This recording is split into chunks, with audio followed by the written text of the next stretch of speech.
Today, I'd like to begin to read a new book called Animal Farm. It's actually not a new book.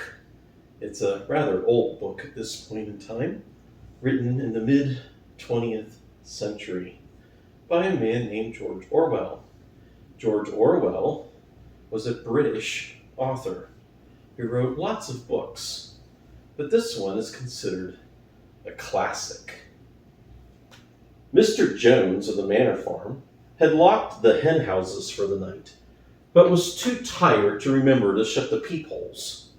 With the ring of a light from his lantern dancing from side to side, he lurched across the barnyard, kicked off his boots at the back door, drew himself a last glass of warm milk from the icebox in the kitchen, and made his way up to bed, where Mrs. Jones was already snoring. As soon as the light in the bedroom went out, there was a stirring and a fluttering all through the farm buildings. Word had gone round during the day that old Major, the prize middle white boar, had had a strange dream in the previous night and wished to communicate it to the other animals. It had been agreed that they should all meet in the big barn as soon as Mr. Jones was safely out of the way. Old Major, so he was always called, though the name under which he had been exhibited at the county fair was Willington Beauty, was so highly regarded on the farm that everyone was quite ready to lose an hour's sleep in order to hear what he had to say. At one end of the big barn, on a sort of raised platform, Major was already sitting on his bed of straw, under a lantern which hung from a beam. He was 12 years old, and had lately grown rather fat, but he was still a majestic-looking pig with a wise and kind appearance, in spite of the fact that his whiskers had never been cut. Before long, the other animals began to arrive and make themselves comfortable after their different fashions.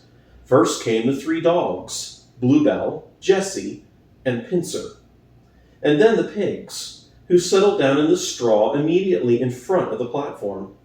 The hens perched themselves on the windowsills, the pigeons fluttered up to the rafters, the sheep and the cows lay down behind the pigs and began to chew the cud. The 2 cart horses, Boxer and Clover, came in together, walking very slowly and setting down their vast hairy hooves with great care, lest they should step on some small animal concealed in the straw. Clover was a stout, motherly mare approaching middle life, who had never quite got her figure back after her 4th foal. Boxer was an enormous beast, nearly 18 hands high, and as strong as any 2 ordinary horses put together. A white stripe down his nose gave him a somewhat stupid appearance, and in fact he was not of first-rate intelligence. But he was universally respected for his steadiness of character and tremendous powers of work. After the horses came Muriel, the white goat, and Benjamin, the donkey. Benjamin was the oldest animal on the farm, and the worst tempered. He seldom talked, and when he did, it was usually to make some cynical remark. For instance, he would say that God had given him a tail to keep the flies off, but that he would sooner have had no tail and no flies. Alone among the animals on the farm, he never laughed. If asked why, he would say that he saw nothing to laugh at. Nevertheless, without openly admitting it, he was devoted to Boxer. The 2 of them usually spent their Sundays together in a small pasture beyond the orchard, grazing side by side, but never speaking. The 2 horses had just lain down when a brood of ducklings, which had lost their mother, filed into the barn, cheeping feebly and wandering from side to side to find some place where they would not be trodden on. Clover made a sort of wall around them with her great foreleg, and the ducklings nestled down inside it and promptly fell asleep.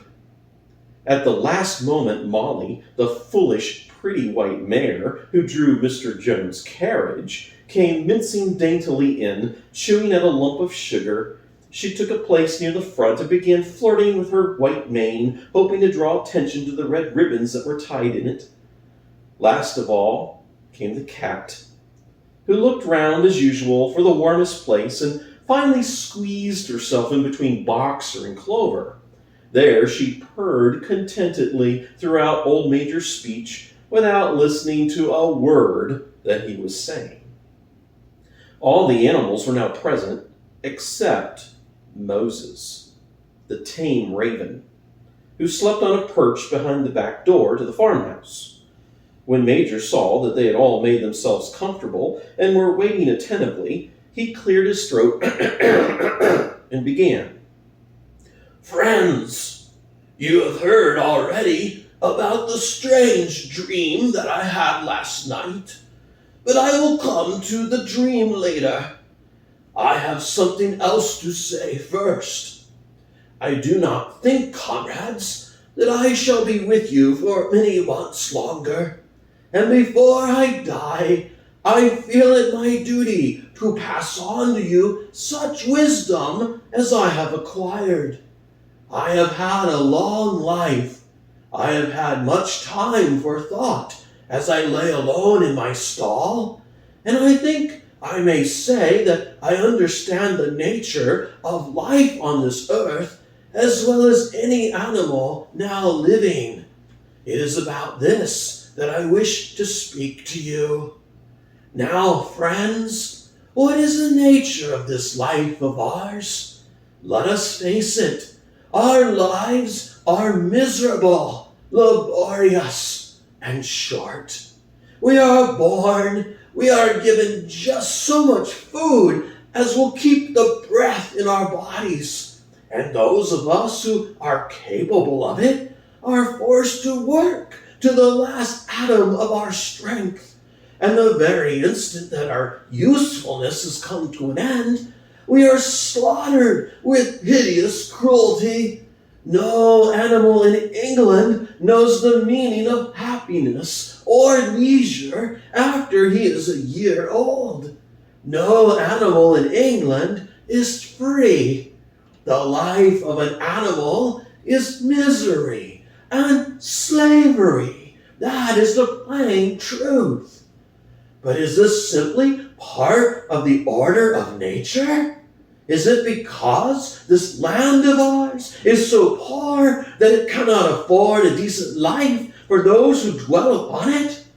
No, comrades, 1,000 times no. The soil of England is fertile. Its climate is good.